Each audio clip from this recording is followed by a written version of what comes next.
Ceci est un livre audio autogénéré par Google. Introduction.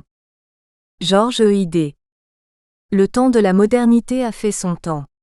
Voici venu celui de la postmodernité, dans un cadre particulier, celui de la mondialisation impliquant une large expansion du présent, et un rétrécissement à la fois du passé et du futur. Son accélération et sa fragmentation, observées en économie, en politique et en sciences sociales, ont un impact majeur dans le domaine familial et imposent la flexibilité dans nos vies.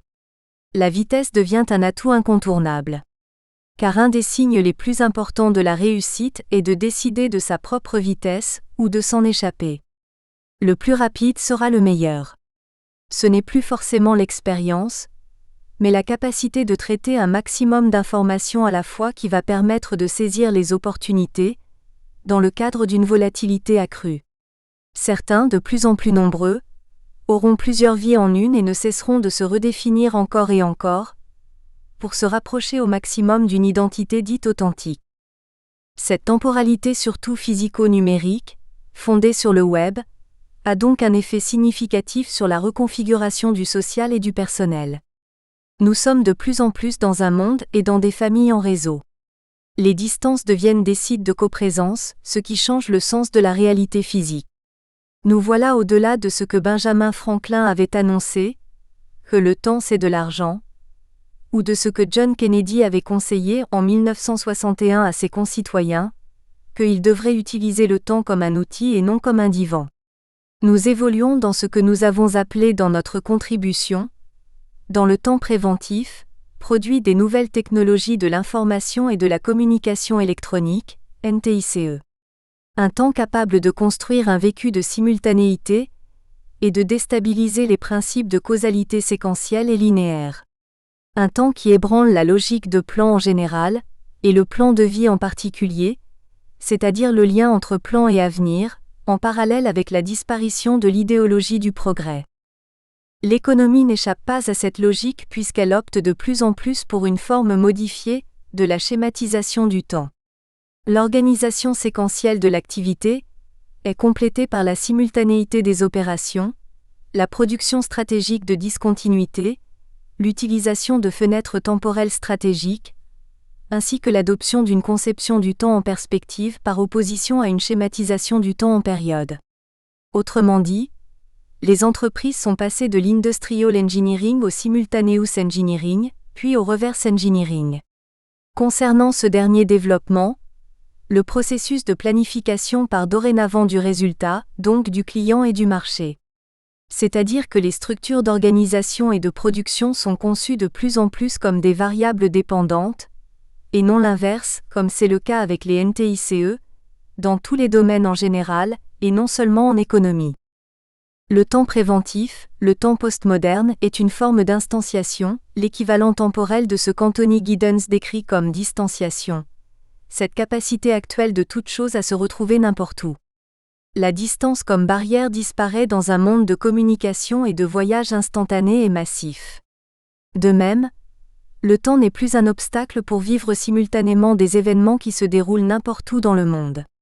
Bref, tous ces changements sont en train de bouleverser le sens de la proximité et de l'éloignement et de permettre d'innombrables actions à distance, en annihilant l'espace par le temps, réduisant au maximum le temps passé entre deux points éloignés, car ce qui est visé n'est pas forcément de gagner du temps, mais de parcourir une distance encore plus grande pour un même temps. Comme l'accélération oriente vers la croissance et que la croissance facilite l'accélération, la vitesse devient endémique et infiltre tout le tissu social. La prolifération de la vitesse, l'accélération générale nous conduisent droit vers ce qu'Ulrich Beck appelle « la société à risque ».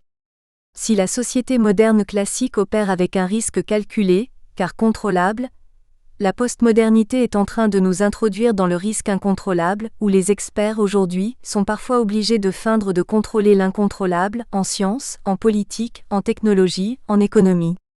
Et les gens sont pris au piège de processus qui les dépassent et dépassent le cadre de l'État-nation, comme le réchauffement climatique, les crises financières, le terrorisme, la prolifération nucléaire, le débat sur le génome humain. Du même coup, la méfiance active est en train de remplacer la confiance active dans tous les domaines, y compris dans la sphère de l'intimité. N'observe-t-on pas dans cette dernière le passage d'une inégalité dans la confiance, famille traditionnelle, vers une égalité dans la confiance, mais surtout une égalité dans la méfiance? Les relations affectives sont devenues elles-mêmes incontrôlables, car le risque même ici n'est plus seulement individuel, mais systémique. Selon Max Weber, plus une société devient moderne et plus elle devient rationnelle. Le processus de rationalisation ne concerne pas seulement la sphère publique, mais aussi la sphère privée. S'il est vrai que la rationalité peut mener, en modernité, au contrôle et à la surveillance comme le suggèrent les travaux de Michel Foucault et Christopher Lasch, elle peut favoriser, en postmodernité et comme l'affirment Habermas, Francesca Cancian et Anthony Giddens, la qualité des liens en contrecarrant les relations traditionnelles oppressives et en facilitant le choix individuel.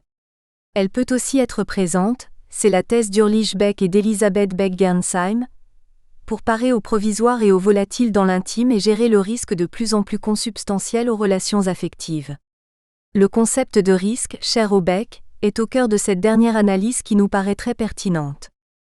Beaucoup de chercheurs constatent que les institutions sociales, comme certaines églises, syndicats, mouvements de jeunesse, sont moins contraignantes aujourd'hui, que la régulation sociale traditionnelle et formelle des rencontres amoureuses est quasi inexistante, ce qui permet l'émergence d'un système de sélection autonome fondé sur les affinités.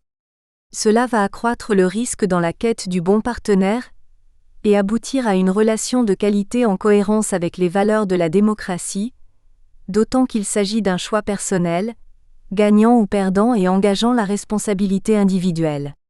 Ce risque est condamné aujourd'hui à augmenter, car notre société est de plus en plus marquée, comme on l'a vu, par la rapidité, la volatilité, les incertitudes en tout genre et la solitude, si la vie en couple n'est pas au rendez-vous et si la personne concernée ne dispose pas de suffisamment de ressources. Elle est aussi marquée par un marché sans frontières des relations intimes, car le parc des éligibles devient planétaire, ce qui forcément accroît les risques et les incertitudes. Pour gérer cette volatilité, il ne suffit souvent plus d'être rapide, mais de s'installer dans un temps préventif, c'est-à-dire d'être en état de veille permanente et de saisir l'occasion en or qui se présente, sans se tromper. Ce qui oblige à être parfois très intime avec une personne qui vous reste relativement étrangère.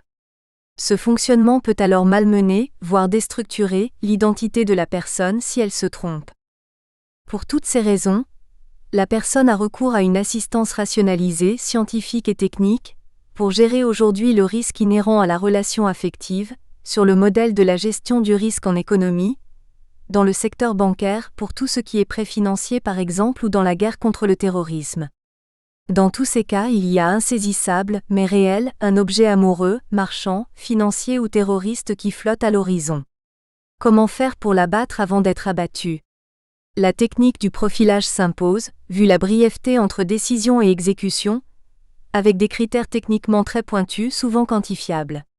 Au moins dans un premier temps, le choix se fait sur ces critères dits scientifiques pour gagner le partenaire parfait, et non sur la connaissance personnelle, réelle ou fantasmée de l'autre.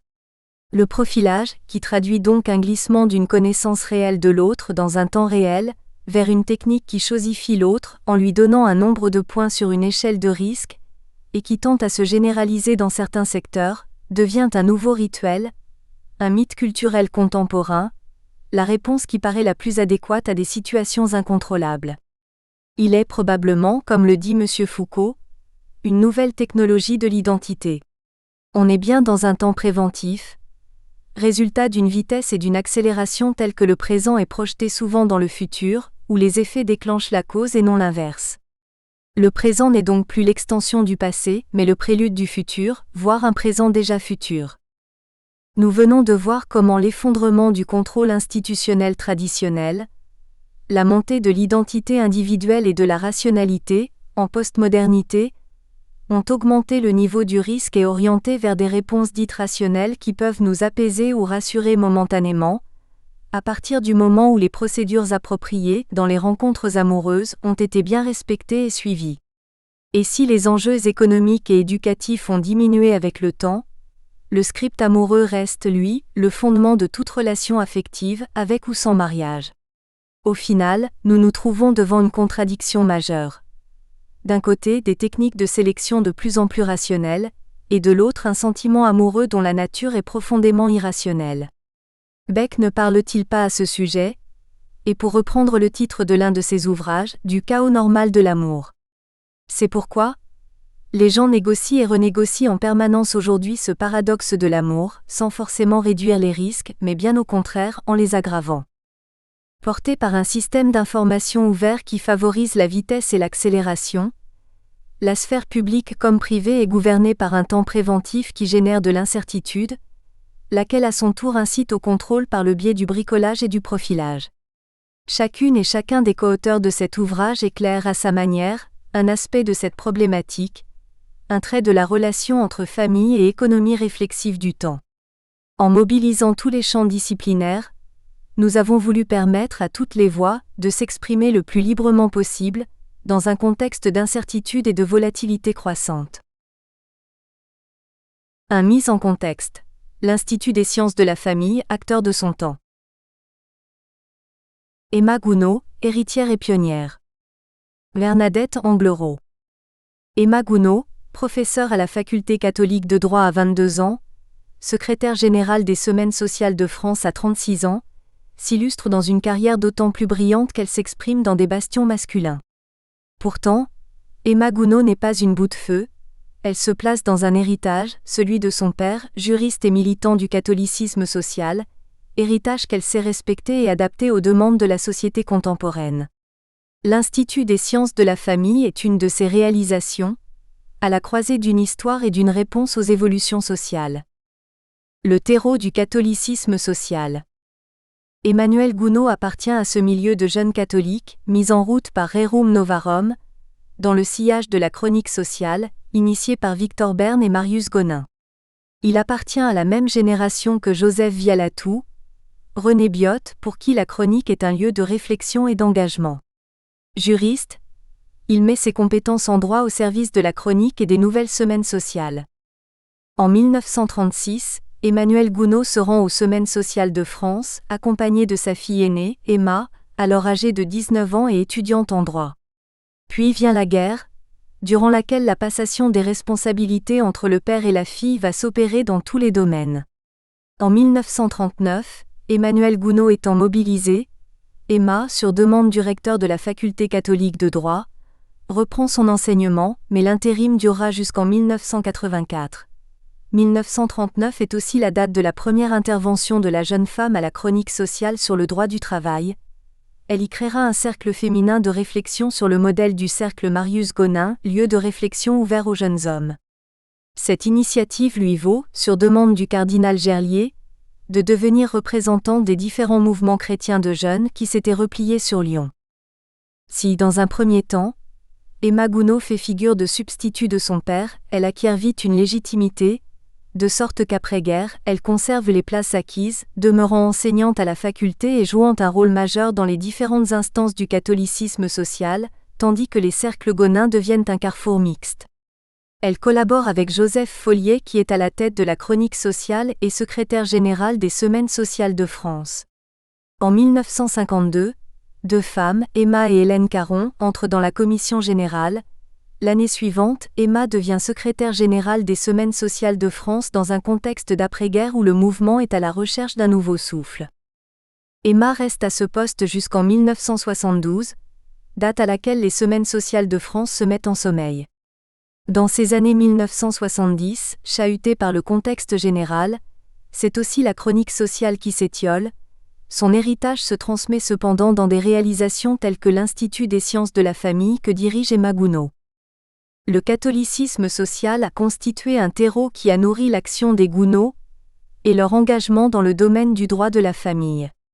Rien d'étonnant donc, à ce qu'Emma Gounod soit partie prenante de la résurgence des Semaines sociales de France dans les années 1990, et dans ces mêmes années, de l'antenne sociale qui, à la demande du cardinal de Courtrai, recrée un pôle d'étude des questions sociales arrimé à la pensée sociale chrétienne. Une certaine idée de la famille. Comme pour le catholicisme social, l'intérêt d'Emma pour la question de la famille est à replacer dans une perspective plus large, qui explique cette volonté d'aborder la question sous un angle novateur, dégager des perspectives moralisantes. Elle appartient à une famille de 11 enfants, de sorte que son père s'est intéressé naturellement aux familles nombreuses. Ainsi, il est devenu, en 1937, président régional de la Ligue des familles nombreuses. Emmanuel Gounod va jouer alors un rôle de premier plan dans la politique familiale française, rédigeant un projet de loi qui deviendra la loi du 29 décembre 1942 Gounod, qui instaure un système de représentation familiale s'appuyant sur un réseau d'associations de base et sur la création d'une union nationale et d'union départementale d'associations familiales. La loi sera abrogée à la Libération, mais reprise par l'ordonnance du 3 mars 1945 qui crée une structure pyramidale d'associations familiales. Emmanuel Gounod, en 1960, sera président d'honneur de l'Union départementale des associations familiales du Rhône et de la Fédération des familles de France et administrateur de l'Union nationale. Il s'intéresse également à la famille sous un autre angle avec l'aide à l'enfance. C'était un champ privilégié des œuvres.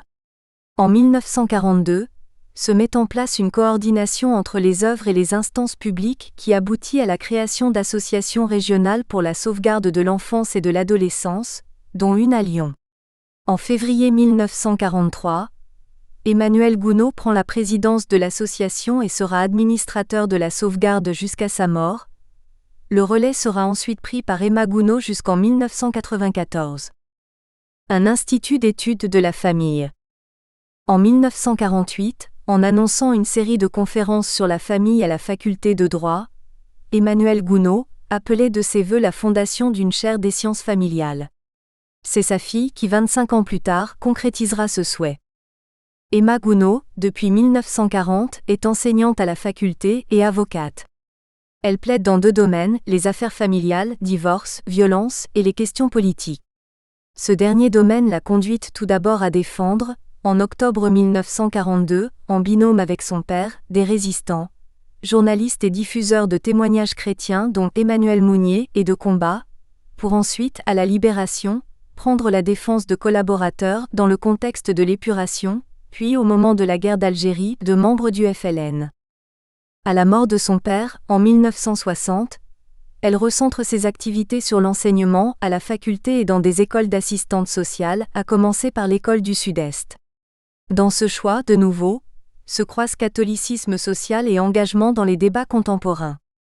En 1944, a été créé à la faculté de droit, en partenariat avec la Chronique sociale, un centre de recherche et de formation sur les questions de société, l'Institut social. La direction est assurée par le président de la Chronique sociale, Joseph Folliet, puis par l'économiste Gilbert Blardone. Emmanuel et Emma Gounod, ayant un pied dans les 2 instances, en sont une des chevilles ouvrières. Le programme annuel intègre des cours ou conférences sur la famille. Dans le contexte des années 1960, se constitue, dans le cadre de l'Institut social, un groupe de juristes, dont Emma Gounod, et de théologiens, pour réfléchir aux questions du mariage, du divorce et pour proposer des sessions en cours du soir. À la fin des années 1960, les bouleversements socio-culturels, notamment relatifs à la famille, et les mutations de l'université qui s'ouvrent à la formation continue et à l'interdisciplinarité, vont permettre à ce groupe d'émerger en tant qu'institut autonome. Dans l'année universitaire 1972-73e, l'Institut des sciences de la famille voit le jour et prend son autonomie par rapport à l'Institut social, la directrice en est Emma Gounod. La spécificité de cette structure, rattachée à l'université catholique, est d'aborder la question de la famille de façon pluridisciplinaire, juriste, sociologue, psychologue, philosophe, et pour un public très large. Les événements permettent à l'Institut de trouver son identité.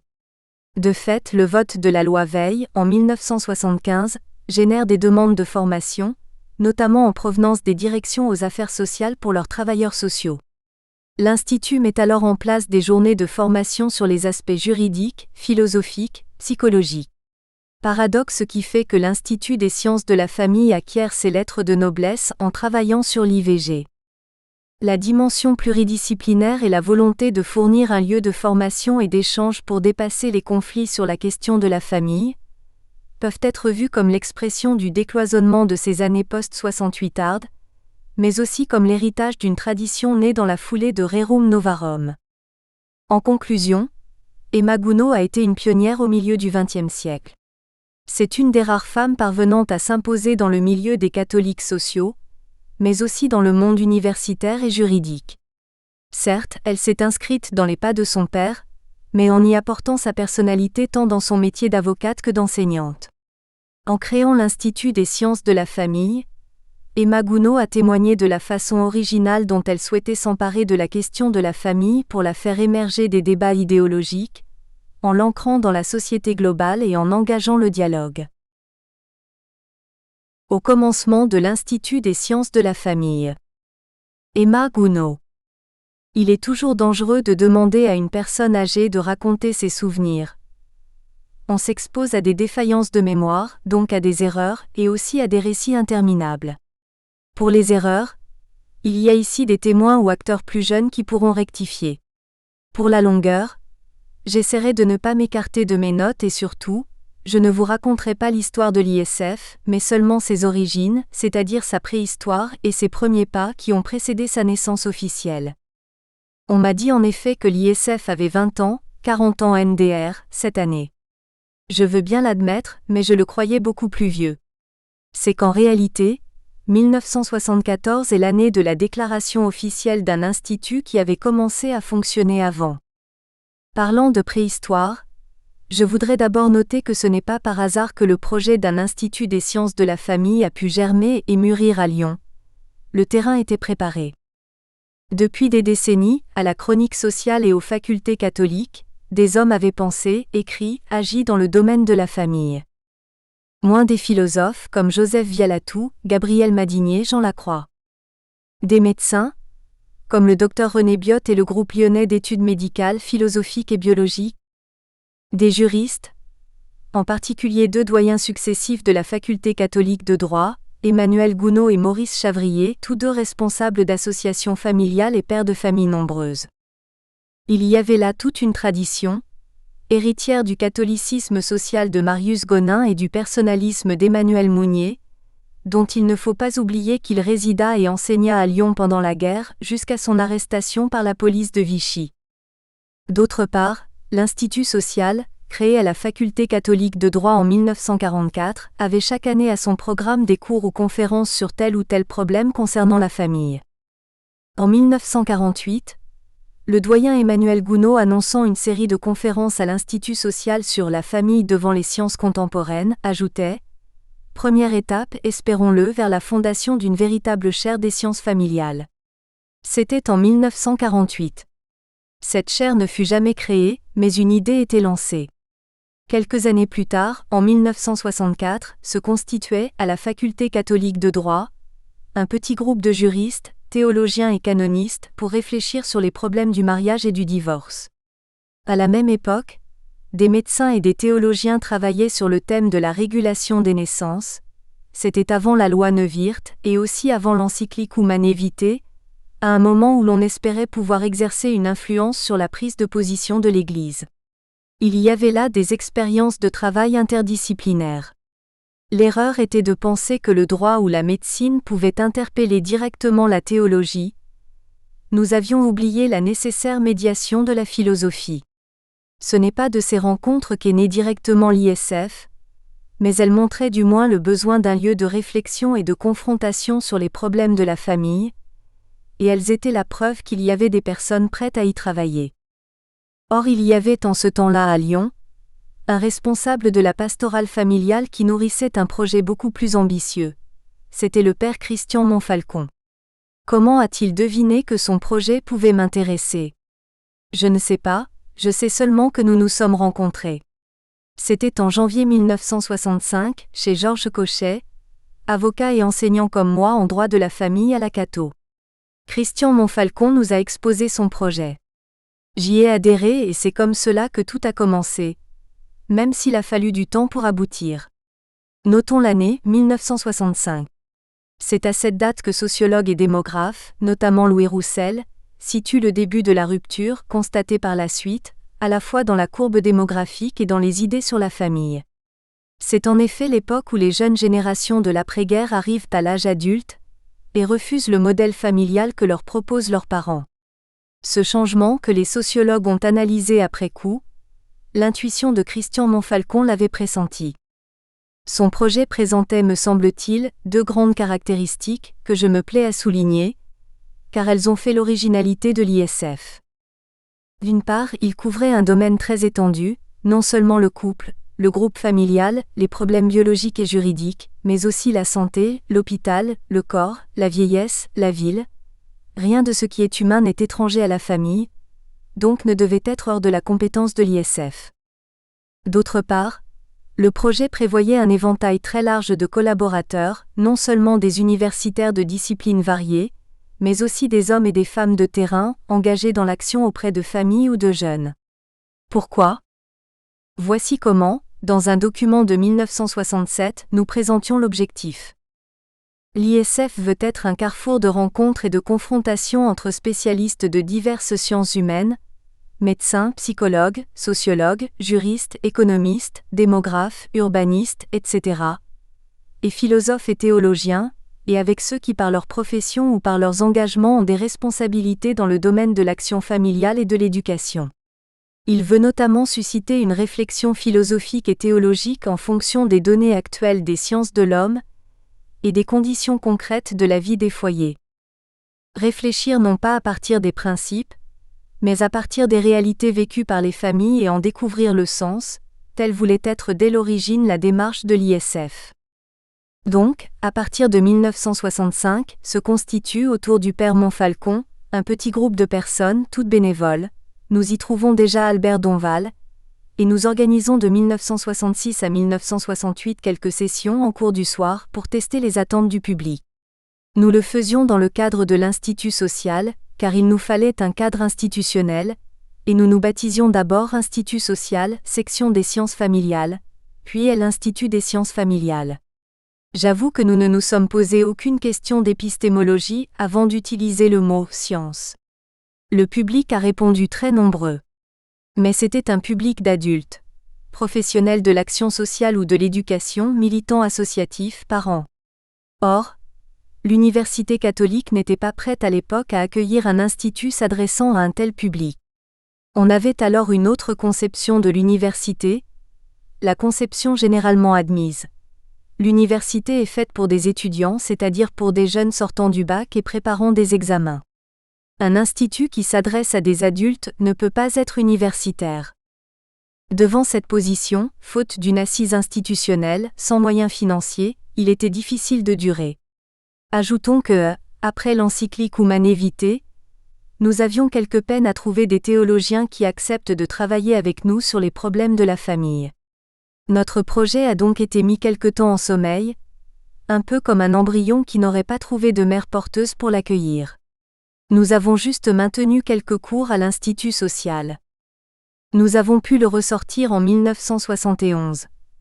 Les circonstances étaient devenues plus favorables à la suite d'une série de changements, dans les mentalités, dans le droit, dans les universités.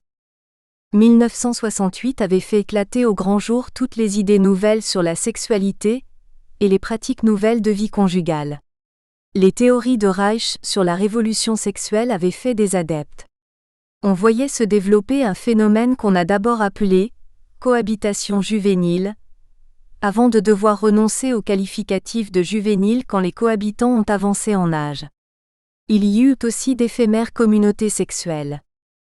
Inquiétudes et interrogations se multipliaient, comme le prouvent les thèmes d'un certain nombre de colloques ou de numéros de revues en 1971.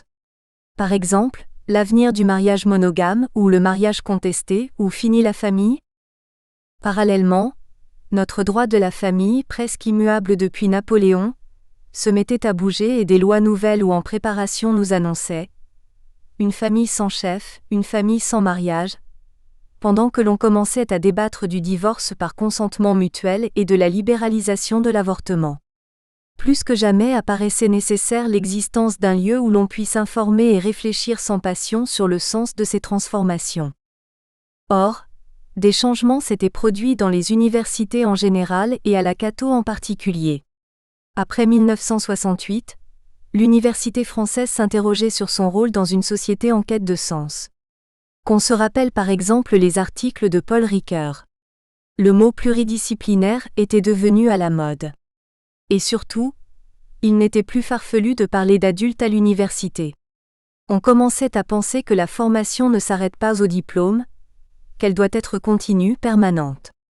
La loi de 1971 consacrera cette idée et assurera le financement de sa réalisation. L'université catholique, de son côté, avait entrepris une réflexion sur son devoir. Que de réunions n'avons-nous pas eues à l'époque? Elle pensait qu'elle avait mieux à faire que de doubler l'université d'État et de préparer au même diplôme. La faculté de philosophie envisageait de se transformer en un institut des sciences de l'homme. Un institut des sciences de la famille y aurait sa place, car il n'est guère de domaine où se pose davantage le problème du sens de l'homme. Le nouveau recteur de la Cato, le père Chevalier, est très ouvert aux innovations. Le moment est favorable. Le père Montfalcon rédige un papier, 4 pages, intitulé modestement « Quelques notes pour une réflexion ». Le recteur non seulement approuve, mais soutient le projet. Il réunit quelques directeurs d'unité pour que je puisse le présenter, car il faudra des professeurs de diverses disciplines. Le président des facultés catholiques, Pierre Roiret, nous fait confiance. Nous sommes en juin 1971. Il n'est pas possible de mettre sur pied un véritable institut pour le mois d'octobre, mais nous décidons d'organiser quelques enseignements en cours du soir et des groupes de réflexion, en restant provisoirement dans le cadre de l'Institut social. 2 professeurs de la faculté de philosophie sont intéressés, Jean-Jacques Paquette, sociologue, et Jean-Claude Sagne, psychologue. Ils constitueront avec Albert Donval et moi la première équipe d'enseignants, très vite rejointe par une conseillère conjugale, Micheline Collin, et un médecin de l'hôpital Saint-Joseph, le docteur Pierre-Marie Blanc. Les participants au cours cette première année sont nombreux. Les groupes de travail sont plus difficiles à faire fonctionner, car il nous faut faire l'apprentissage de l'interdisciplinarité.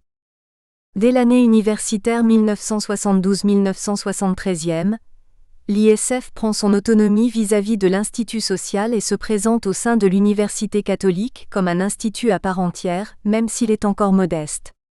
J'en deviens directeur sans être nommé à ce poste, loi du premier occupant sans doute. Cette année-là, une circulaire du ministre de l'Éducation nationale, Fontanet, ayant rendu obligatoire l'information et l'éducation sexuelle dans les écoles, le secrétariat général de l'enseignement catholique nous demande, par l'intermédiaire du vice-recteur, le père Massot, un travail sur ce thème, travail qui fera l'objet d'une publication. Nous voyons dans cette demande une reconnaissance de notre existence et de notre compétence. À l'occasion de ce travail, nous entrons en contact avec Albert Dessépris qui, assez rapidement, viendra à temps plein à l'ISF comme directeur adjoint et contribuera activement à son développement. Joël Clerget, psychanalyste, viendra un peu plus tard, et bien d'autres que je ne peux nommer. C'est en 1974 que nous nous déclarons comme un établissement privé d'enseignement supérieur, et aussi comme un organisme de formation permanente, puisque l'ISF sera l'un et l'autre. Commence ainsi l'existence officielle de l'Institut des sciences de la famille. Là s'arrête l'histoire des origines que l'on m'a demandé de vous conter. La suite, si je voulais en parler, je serais interminable car mes souvenirs sont trop nombreux. Mais vous la voyez par ce colloque, l'ISF a grandi et se porte bien. Il est resté fidèle à la double mission d'enseignement et de recherche que ses fondateurs ont voulu lui donner, au sein de l'Université catholique. Les défis de l'Institut des sciences de la famille depuis 40 ans. Valérie Aubourg. Comment procéder à un historique de l'Institut des sciences de la famille? Plusieurs portes d'entrée s'offrent à nous. Celle de ses commencements, celle de ses bâtiments, celle du public, des étudiants et des partenaires, celle de ses formations, publications et colloques, celle des enseignants et directeurs de l'Institut. L'évocation de ces différents éléments nous permettra de mettre en lumière 3 défis que l'Institut cherche à relever depuis 40 ans. Proposer des formations professionnelles dans un institut facultaire. Favoriser une approche pluridisciplinaire de la famille. Inscrire sa démarche dans le champ scientifique, tout en menant une réflexion éthique. Les commencements. Jean-Claude Sagne, dominicain, doyen de la faculté de psychologie de l'Université Lyon 2, joua un rôle important dans les débuts de l'Institut. Il aimait à raconter son échange avec le cardinal Albert de Courtrai, alors qu'il venait de prendre sa retraite de l'université. Le cardinal lui demanda : « Alors frère Jean-Claude, qu'avez-vous appris de toutes ces années de psychologie ?» Jean-Claude Sagne lui répondit : « Tout est dans le commencement. » Le commencement de l'Institut des sciences de la famille, c'est Emma Gounod, encouragée par le père Montfalcon qui avait réuni un groupe de travail dès 1966. Lorsque l'ISF est fondé, Emma Gounod est entourée d'Albert Dessépris comme directeur adjoint. Une équipe l'entoure avec Albert Donval, qui sera plus tard responsable de la formation au conseil conjugal et familial, le docteur Pierre-Marie Blanc, le sociologue Jean-Jacques Paquette. Joël Clerget, psychanalyste, les rejoint rapidement. La figure d'Emma Gounod est déterminante. Personnellement, c'est une des figures féminines les plus marquantes, les plus exceptionnelles qu'il m'ait été donné de rencontrer. J'appelle de mes vœux, je rêve, qu'un scénariste réalise un film à son sujet. Bernadette Anglerot consacre sa contribution à la fondatrice de l'Institut. Dans le texte qu'Emma Gounod avait rédigé pour les 20 ans de l'ISF, elle évoque ses commencements en expliquant que cet institut n'était en réalité pas né en début des années 70, mais avant. 1974 est l'année de la naissance officielle. Emma Gounod se plaît, dans cet article, à décrire cette préhistoire de l'Institut, selon ses termes, ce terrain lyonnais particulier dans lequel l'Institut a vu le jour. Les bâtiments. L'ISF est né 29 rue du Plat, dans les locaux de l'Acato. Il prit ensuite place rue Sainte-Hélène, durant les années 80. Dans cette ancienne demeure de la famille Braque de la Perrière, l'ISF est relativement satisfait d'être hébergé dans des bâtiments indépendants de l'Université catholique. Cette localisation symbolise cet entre-deux dans lequel l'Institut s'est installé des années durant. Sans renier son insertion dans l'université, il se plaît à cultiver une certaine indépendance, une autonomie. Avec l'installation de l'ISF Place Carnot en 2005, l'Institut prend matériellement sa place dans le pôle facultaire de droit, sciences économiques et sociales. Pascale Boucaud, qui dirige l'Institut cette année-là, fut doyenne de la faculté de droit. Elle contribue à l'insertion de l'Institut au sein du pôle facultaire. La prochaine étape est devant nous. En 2015, l'ISF déménagera dans les locaux Saint-Paul. Je note déjà le fait que ces anciennes prisons ne sont pas uniquement pour l'ISF, un lieu destiné à accueillir bureaux et salles de cours. L'ISF accorde de l'importance à la réalité carcérale, liens familiaux et détention, tel est l'objet de recherche de notre collègue juriste Marie Douris. Le milieu carcéral est également le lieu de l'exercice professionnel de notre collègue psychologue Daniel Bruder. Le public et les étudiants. Pour faire l'histoire de l'ISF, nous pourrions également nous arrêter sur son public et ses étudiants. Nous ne disposons malheureusement pas de données sociographiques précises au sujet des étudiants. Cependant, mes entretiens à ce sujet avec les membres de l'équipe qui se sont succédés depuis 40 ans dessinent quelques traits caractéristiques. Tout d'abord, le recrutement est relativement similaire depuis 40 ans. L'ISF attire essentiellement des individus de sexe féminin qui viennent de toute la France et quasiment chaque année, un étudiant au minimum est originaire d'Afrique et des Antilles. Les étudiants de l'ISF sont dotés d'une certaine expérience de vie. Ils ont en moyenne une petite quarantaine d'années, ont déjà exercé une activité professionnelle et souhaitent la compléter ou se réorienter. Sur le plan des appartenances confessionnelles, l'ISF attire des catholiques. Chaque année, il accueille des membres de congrégations religieuses, des prêtres et des acteurs de la pastorale familiale. Parce que l'Institut prend place au sein d'une université, qui a prétention à une ouverture, voire une neutralité scientifique, il attire également des croyants qui le rejoignent en estimant que la dimension religieuse peut être prise en compte dans cet institut sans que le catholicisme leur soit imposé. D'où la présence, dès 1974, d'étudiants protestants, évangéliques, mais également musulmans et juifs. Outre le fait que des personnes athées ou agnostiques ont toujours trouvé leur place dans ces formations, notons la présence régulière de militantes féministes, situées à gauche de l'échiquier politique. Formation, publication et colloques. En 40 ans, Plus de 50 colloques et ouvrages figurent parmi les productions scientifiques de l'Institut. À travers les thématiques développées lors des colloques organisés à l'ISF et dans les... Nous espérons que vous avez apprécié cet aperçu. Pour continuer à écouter ce livre audio sur Google Play Livres, utilisez le lien dans la description de la vidéo.